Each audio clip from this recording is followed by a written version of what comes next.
Hello YouTube, this is Nathan Lawrence, Good News Tree Service in Wilsonville, Oregon. And it's time for another update on my Japanese garden, the Nathan Lawrence Sukashi Japanese Garden here in Wilsonville. And I have my garden, I do a tour of it every so often. It is now spring and things are popping. Things are literally bursting at the seams. The ferns are growing, the hostas are growing, the flowers are blooming, and the yard is literally popping with life. And so I want to give you a quick tour. We're starting out here at the street, and it's a small garden, and so we've made use of every small area and tried to landscape it so it looks nice. In fact, we're out here on the street, as you can see, and I've got a fire hydrant here, and why not landscape around the fire hydrant to kind of hide the ugly yellow fire hydrant. I've got, well, the daffodils are done blooming, but I've got a lot of daffodils around the fire hydrant and other flowers that bloom a yellow color, daisies and things like that. So anyway, recently I purchased this pine tree. This is like a white bark pine. Anyway, it's something from the mountains, and it's kind of a Japanese style, and we've pruned it that way. And so here's my fire hydrant. Try not to get the neighbors' vehicles in there, but I have actually a dry, kind of a Japanese style stream bed coming out, so when they flush out the fire hydrant, every so often it will create a little stream here, a stream effect. And this is my flower garden. I've got flowers to kind of brighten up the neighborhood, so there's a lot of sun here, so I've got flowers blooming all year long, and to kind of just give it a beautiful look. Now here's my Alaska cedar. It's got a real Japanese contorted look, and I've got a little Japanese maple here, and it's overgrown. It's the time of year when things are growing really fast, and so I'll be pruning that a little bit later, so you can't even see the foliage. I've got some vine maples there. We're looking to the sun, sorry about that. And some more Japanese maples and skimia.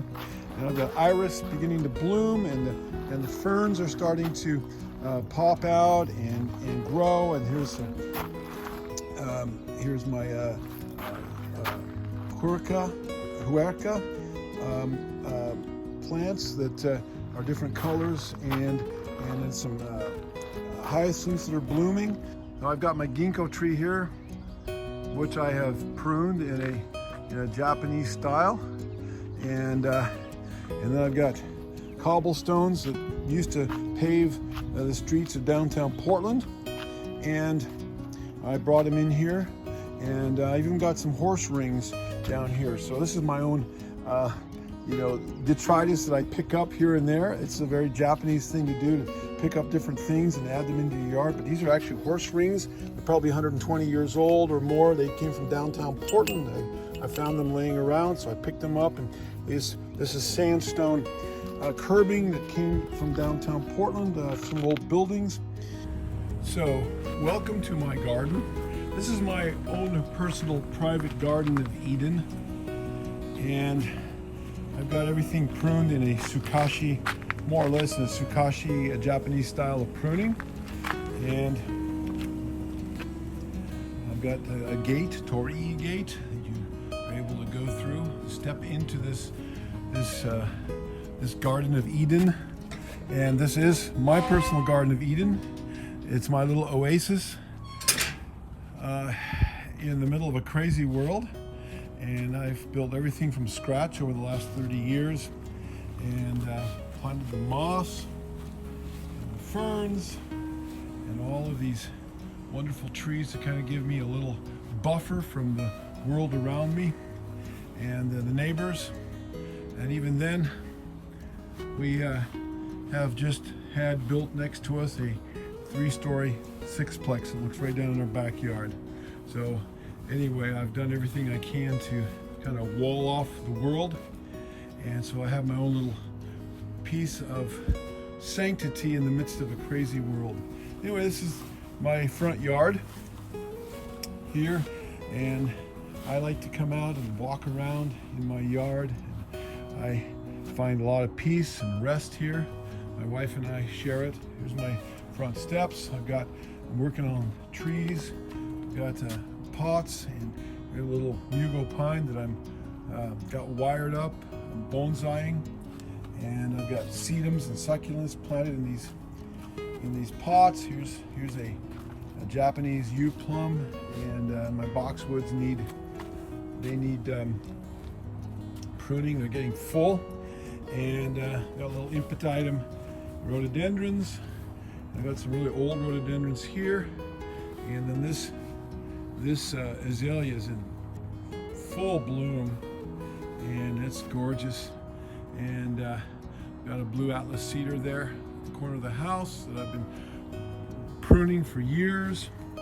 And we've got stepping stones here that we invite us to take a nice little stroll around the corner of the house. I've got the stepping stones all fitting together like pieces of puzzle, and just invite you to walk around the garden toward the back yard. And before we go there, I've re-landscaped the front here. I have an iris bed. Iris are about ready to pop. It's on the other side of the fence here. I've got a grapevine that is coming alive, and got some variegated euonymus, form a little border here. And I've totally re-landscaped since I made another video, or made the last video. I've re-landscaped this area here with azaleas. I've got 3 colors: pink, red, and white. And I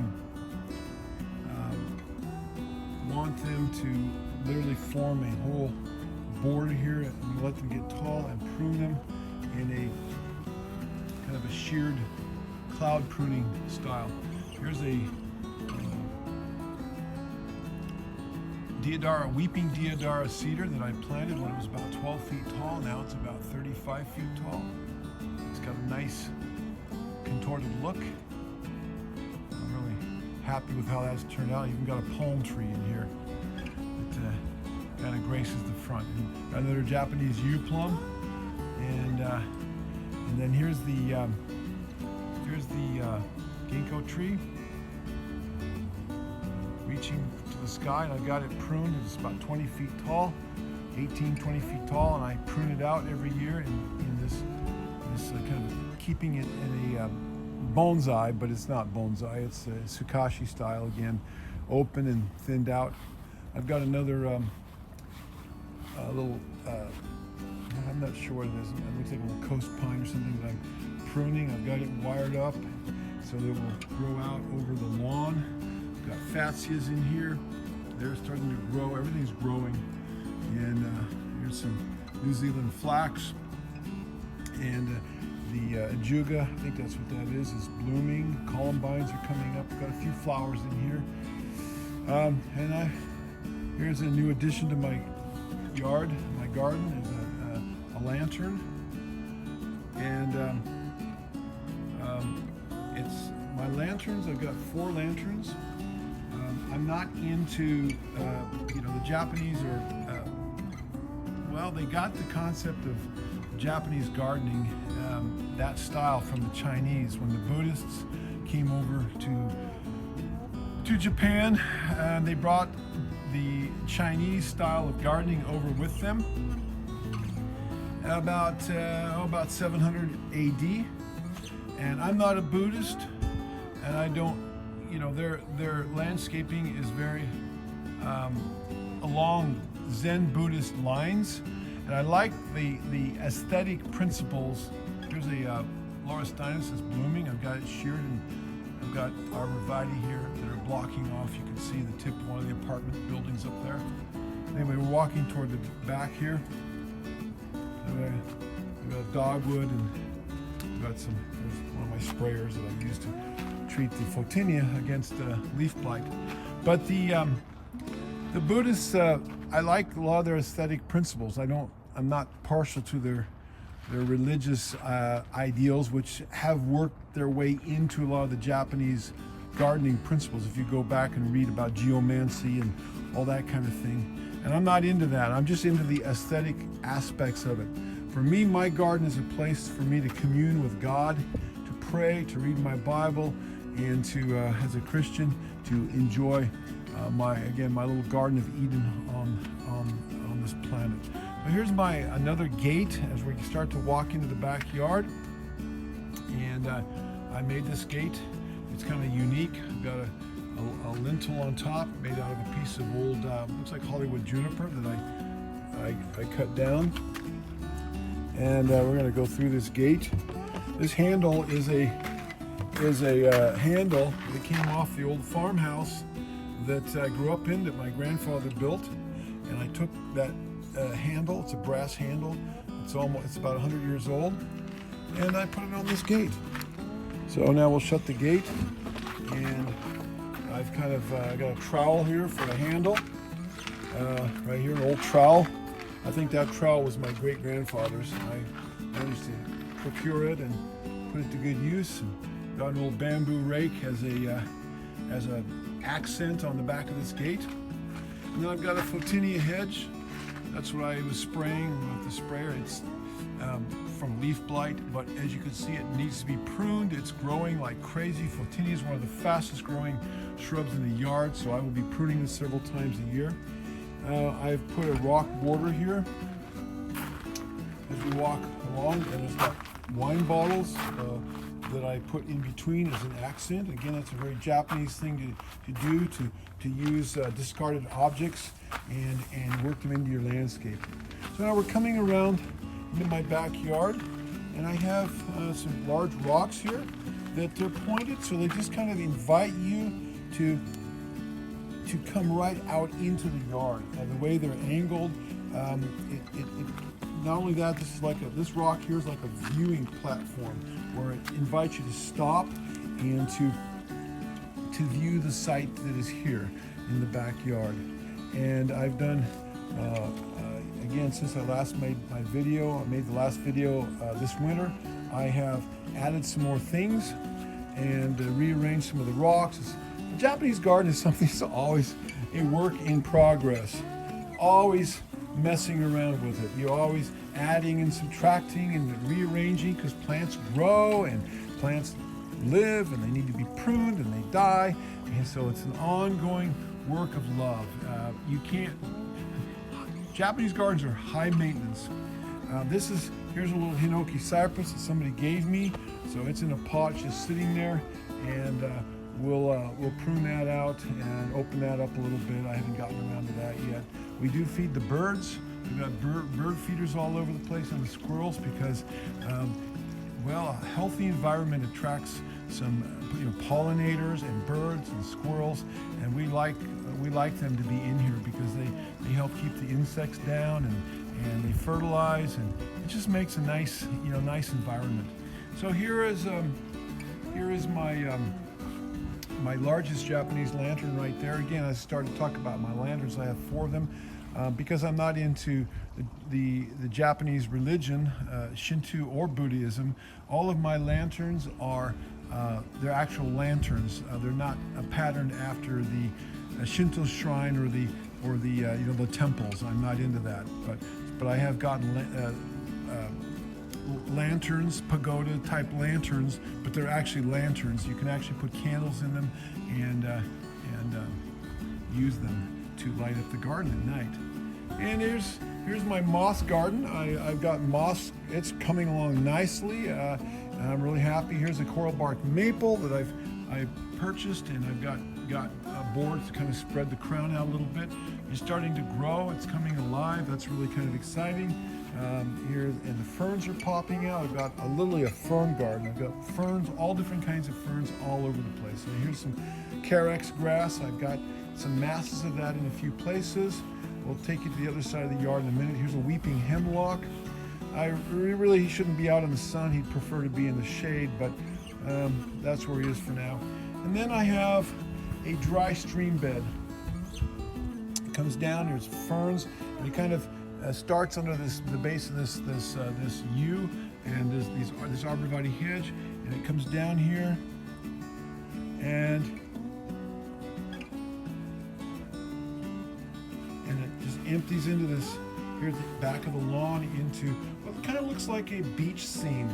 And I've got a rock here.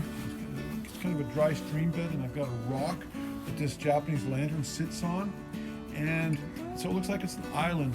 And I have actually transplanted moss and brought it in here to put moss on top of all of my lanterns, and to make them look kind of old and a little bit more like they've been around for a while.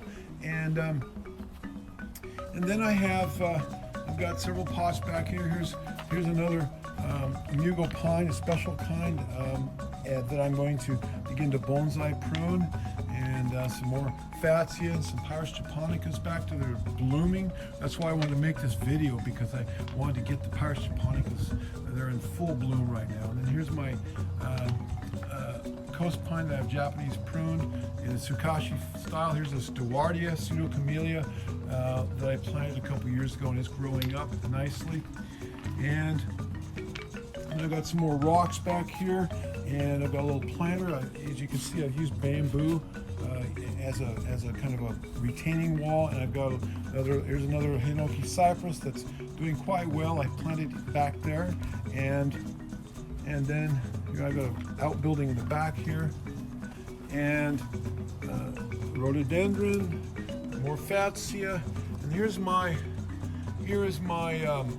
a coast pine that I'm working on to prune in a Japanese style. I've got a on the corner of this building, to kind of take your eye away from the corner. I've got an old snag that I dug. I found in the woods, and I brought here and planted, or dug in anyway, and that adds kind of a real artistic feature. And then I've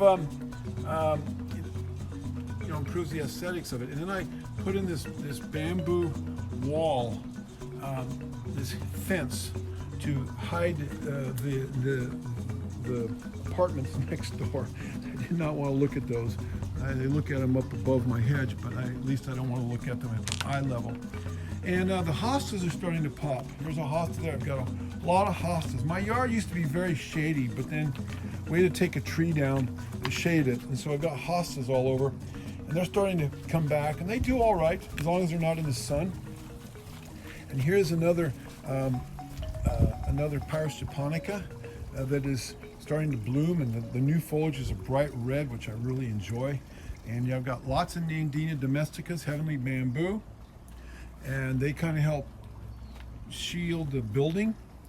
And also another thing that I did, this is another outbuilding that I made with old barn wood. It is, anyway, it's an old 120-year-old barn that I took the wood off of and sided it. But anyway, this behind this fence here, I've got stuff stored, and so I built this out of bamboo. There's another Nandina or heavenly bamboo, and then I built this screen here, as you can see, out of old boards that I had, and then bamboo, and I've made a screen out of that. And here's some old rocks. I've made a little rock retaining wall on the side of this outbuilding, and I've planted more Nandina and ferns and rhododendrons, and I got more Nandina back there against my back fence. And then this retaining wall here, they're old stepping stones that I hate to throw away, so I turned them into a wall. And then actually, this is all pieces of concrete. This used to be my front walk that went out from the house out to the street. I ripped it out, and I've reused that. Here's a little hemlock that I've planted. It's in a pot. I'm going to be bonsai pruning that. So I'm going to step back here a little bit. Well, before we do that, here is my walkway that goes back here to the back. And I've got rocks. And there's a little bench that you can sit on. And I've got a rock here where you can put your feet, and you can actually stand on it and look out at the garden.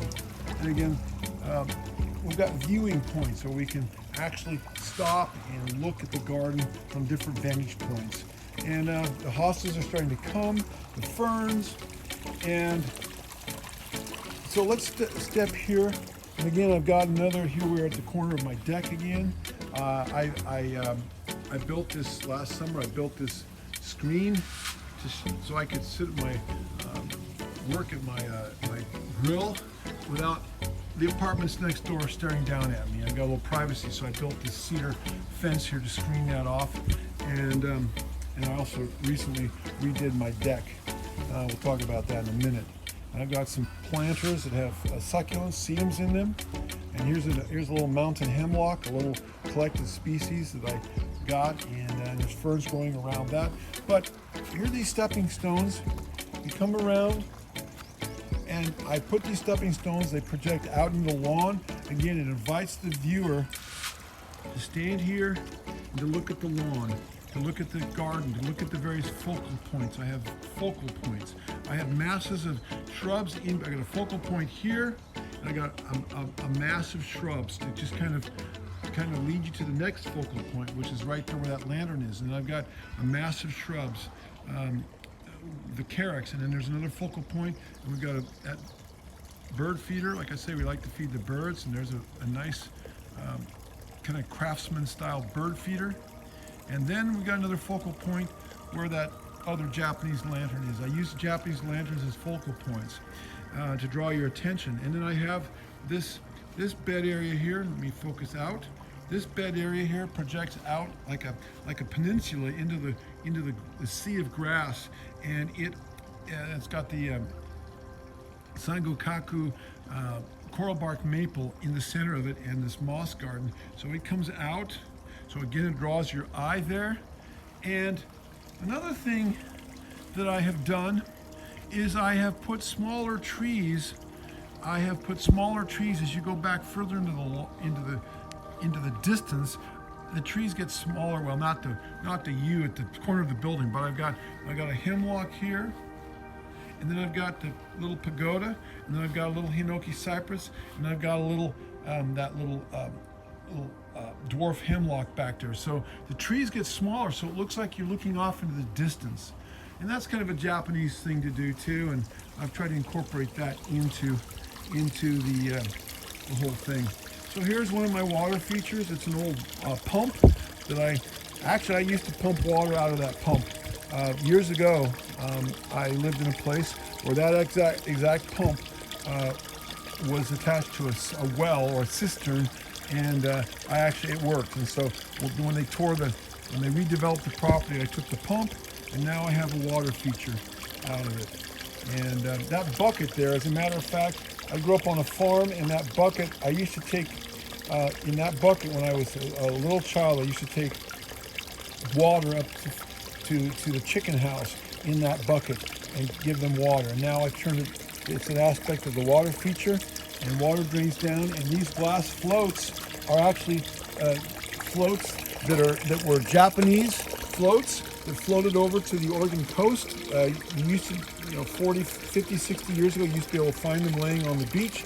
They're made out of old vodka bottles, and I've got a couple more down there. This is a recent float, but these other ones that are floating are from not vodka, but sake bottles, and they use them for fishing, for their fishing nets, to keep them afloat, and then they would get loose, and then they'd wash up on the shores of Oregon, Washington, Alaska, and Canada, and so forth. So here is my clematis. It's just starting to bloom, and that's kind of exciting.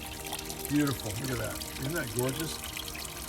And then I've got more carex grass, and I've got some, as we noted, over there. So we kind of have some elements here that repeat themselves.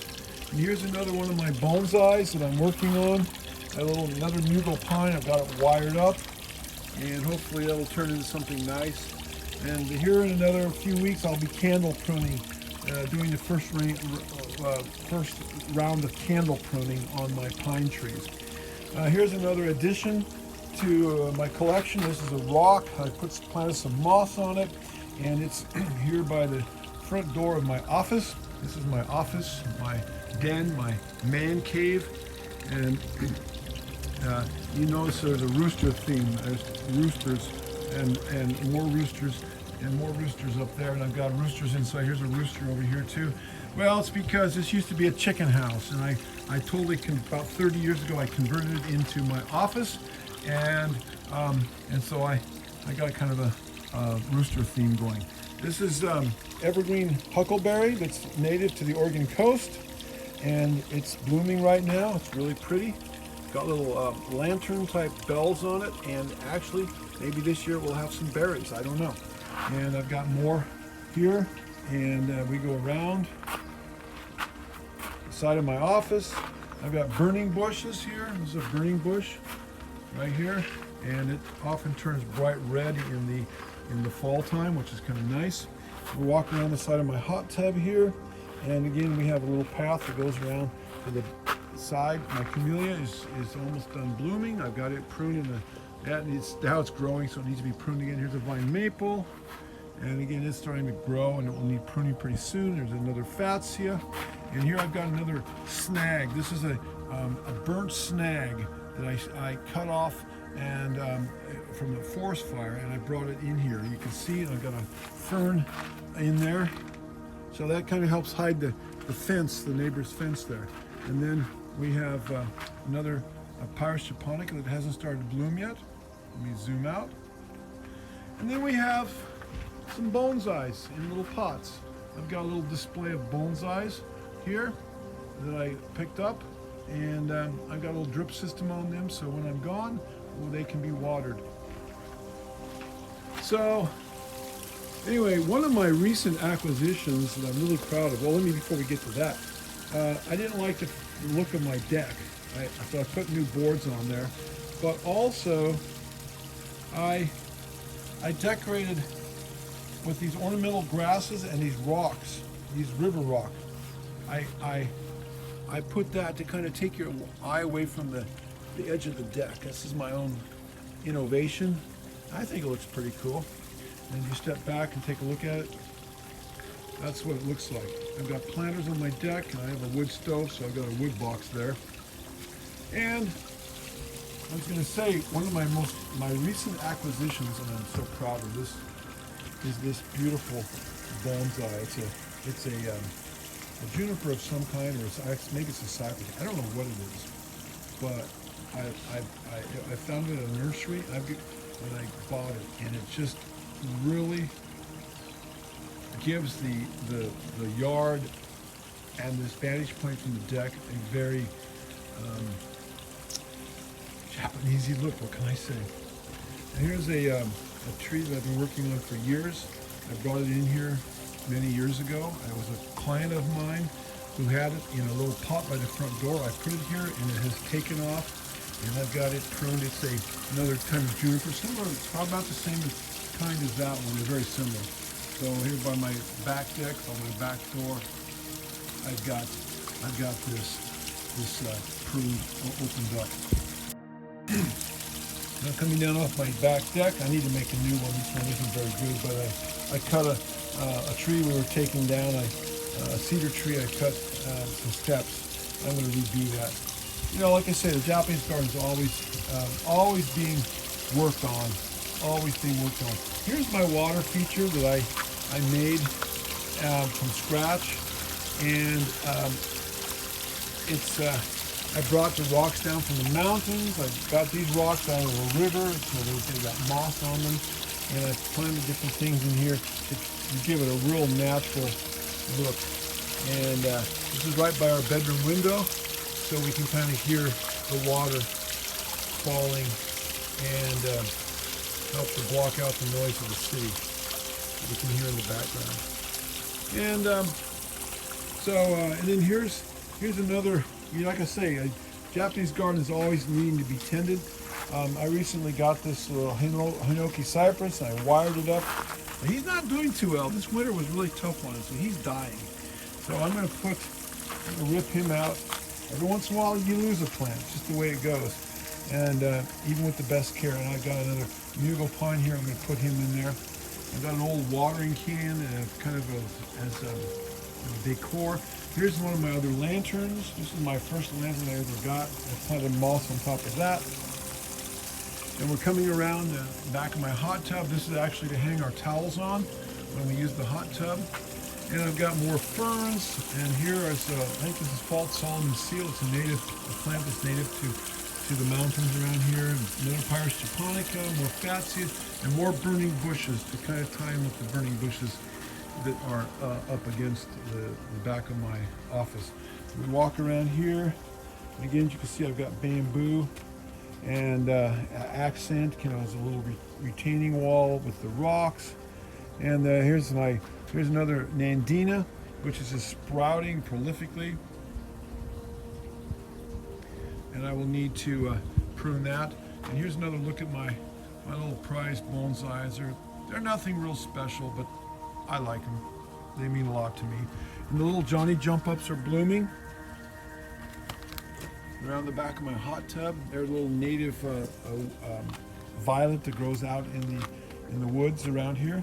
And we walk around the side of the back of the house, and I've got more rocks, and I've used wine bottles as a border for this pathway.